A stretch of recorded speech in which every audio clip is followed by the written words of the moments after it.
Asy'ari pada masa beliau itu masa di mana al-ghulbah, jadi secara yang pemikiran akidah pada saat itu yang terkenal dan juga dikuasai oleh pemahaman I'tizal atau Mu'tazilah pada masa Abbasiyah.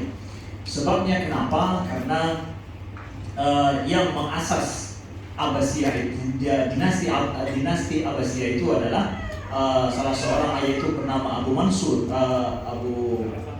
Abu Ja'far al-Mansur, itu kawan dengan salah seorang pengasas yaitu seorang orang besar daripada Mu'tazilah yang bernama Amr bin Ubaid, ya. Jadi ada khalifah muslimin yaitu Abu Ja'far al-Mansur datang kepada Amr bin Ubaid mengatakan bahwa bantu saya dan kawan-kawanmu untuk engkau dan kawan-kawanmu ajak untuk bantu saya.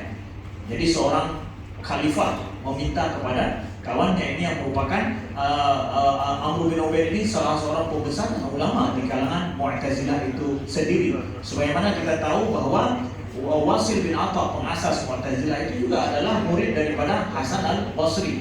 Jadi orang Mu'tazilah itu ulama-ulama juga, kata Syekh, dan ulama itu boleh dia menyimpang, ya. Jadi ada ulama yang menyimpang, boleh saja ulama itu menyimpang karena ulama itu tidak masuk.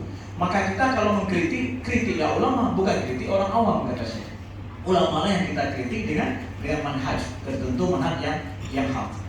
Maka kembali kepada cerita, ketika Abu Ja'far al-Mansur meminta kepada Amr bin Ubaid untuk membantu dia di dalam pemerintahan, jadi bukan bantu dengan senjata, bantu akan perang, tapi adalah sisi pemikiran. Karena kalau sisi kekuasaan dan pemikir ini ada pada sebuah kekuasaan itu akan kuat, berkuasa, punya haibah. Nah, lalu apa kata Amr bin Ubaid? Amr bin Ubaid bilang, "Irfa' rayatil haqq yatba'uka ahlu."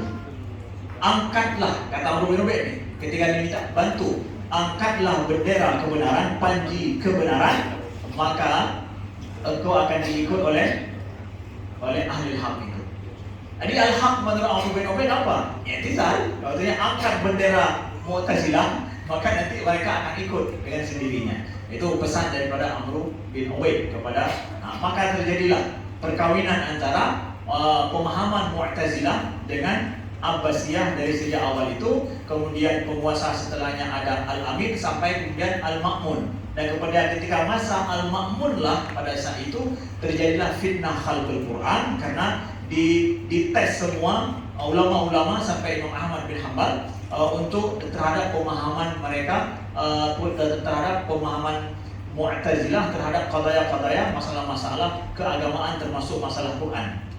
Itulah terjadi fitnah karena Al-Ma'mun betul-betul enggak lagi menyembunyikan hubungannya dengan Mu'tazilah, tapi benar-benar sudah membela Mu'tazilah habis-habisan pada saat itu. Yang kata Syekh, inilah yang terjadi dengan Abu Hasan al-Asy'ari pada saat itu, ya. Pada saat beliau Abu Hasan al-Asy'ari, beliau juga adalah seorang yang pada saat itu adalah ayah tiri beliau itu adalah seorang pembesar Mu'tazilah, itu Al-Jubai. Nah, dan beliau salah satu guru beliau adalah ayah tiri beliau itu sendiri. Sampai umur beliau 40 tahun, beliau itu adalah Mu'tazilah. Sehingga disebutkan oleh orang